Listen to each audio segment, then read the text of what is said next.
Airsoft for Days. In today's video, we're going to be going over some beginner tips and tricks to get you to play your first game of Airsoft. Sorry for my bird in the background. So first of all, you're going to probably want to see if the field has a gun that you can either rent or have your buddy let you use one. But whenever you rent, you're going to probably get a basic AEG M4 series, and it'll come with like a classic battery like that and a high cap magazine, and they'll give you some BBs, but you're gonna probably want to get more BBs and probably better BBs because they might just give you .20 BBs and send you on your merry way. So typically the best BBs to get, in my opinion, is .28. This is Lancer Tactical. It does say .20s, but they got the label wrong. Some people go with .25s as well, and then if you're just getting into Airsoft, I know this is .12, but people will buy like little bottles like this, and they're mainly .20s. And .20s is a good like beginner type BB, but you're gonna want to upgrade as soon as possible. And the different gram of BB affects your range and your accuracy. The higher the BB, the better accuracy, but less the range. So you want to get like that happy medium for your gun. And going back to the magazines, this is a high cap magazine. It rattles because there's BBs stored in this compartment, and you wind up the BBs. It's gravity fed, so you have to hold it to a point where the actual storage is at the top where you insert the BBs, and then you just wind it up, obviously, and BBs will go up this spring that's like right here, and then you shoot it, and then as soon as you empty out that spring, you will have to rewind. Some people will just go with the classic mid-cap mag or low-cap mag, depending if you're trying to be realistic or not. And these do not rattle. There is no BBs in here, but even if there were BBs, it does not rattle. Because as soon as you get like a speed loader, you obviously just use the speed loader to insert BBs. And since it's just a spring, it'll usually go around the actual mag itself to contain as many BBs as you can. And it doesn't rattle. Typically holds around 170, while this does hold roughly 300. But it's more maintenance just to have to continue winding it, so people just go with this anyways. And then going right into pistols. On your first few games or your first game, you're going to want to not really have a pistol. You can if you really want to, but see how you like the sport first. That's why I said you're going to probably want to rent your first actual gun from the field themselves if they supply them there. You could just save up money, and instead of like catching aside $170 just to buy a pistol, you might as well put it toward an actual gun itself and just use this as your primary, get your primary set, and then if you want, save up money and get yourself a good $170 pistol, or higher obviously.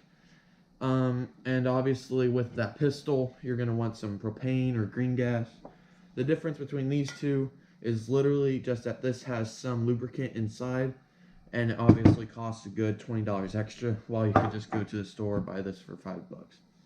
So that's why I usually run propane, but I will sometimes put green gas in with the propane, or just selected green gas, just to let that lubricant run around. And after every day at the field, I will actually lubricate my pistol.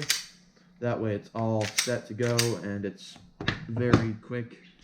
And then going into batteries, the first thing you want to do is you're going to probably end up getting this with your actual gun if you purchase it and it comes with the battery. You're going to probably get like a nunchuck 9.6 volt battery, but what you're going to probably want to do is upgrade to a LiPo. It helps with the gun itself and helps maintain the actual interior and makes the gun last longer. Going back to gear and going into gear itself, on your first game, you can either go to a surplus store, or just go on Amazon and buy a set like this for like $60. It comes with a ACU, pants, jacket, and sometimes we'll include a belt, sometimes not though.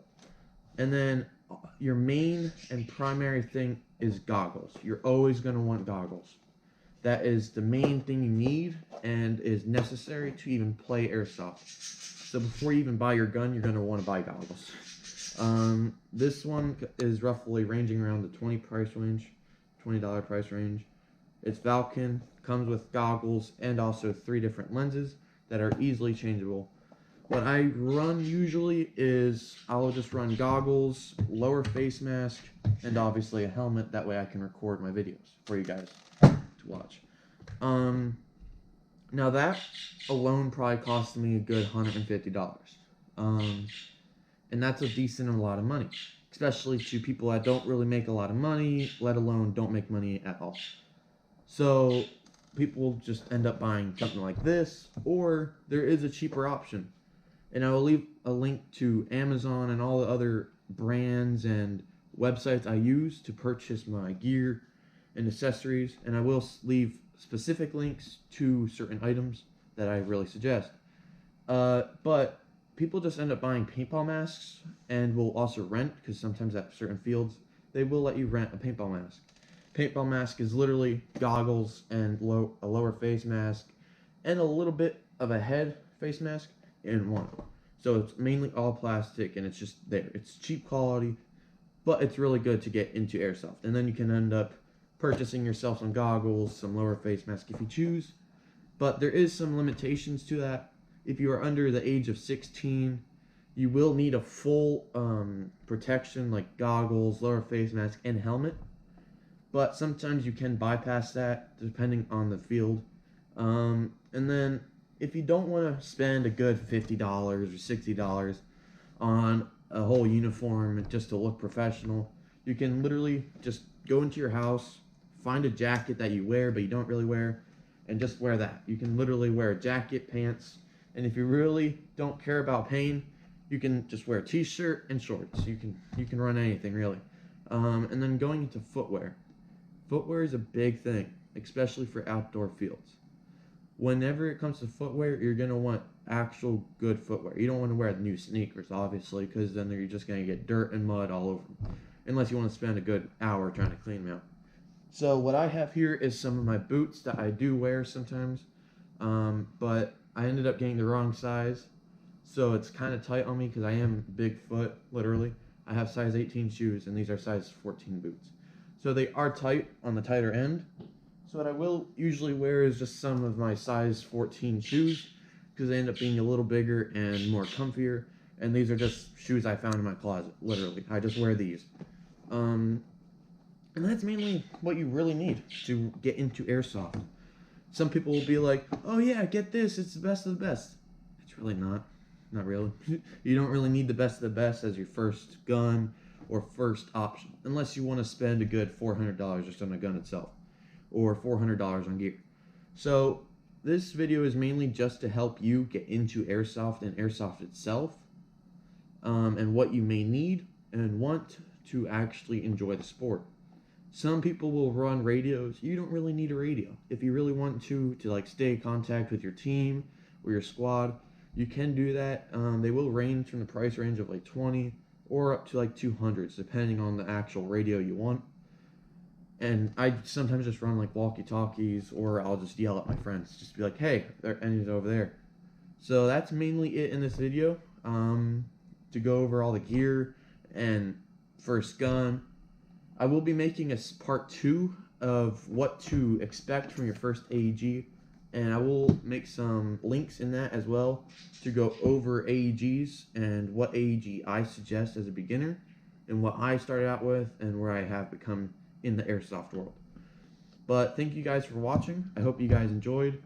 Stay safe out there, and I hope this video helped.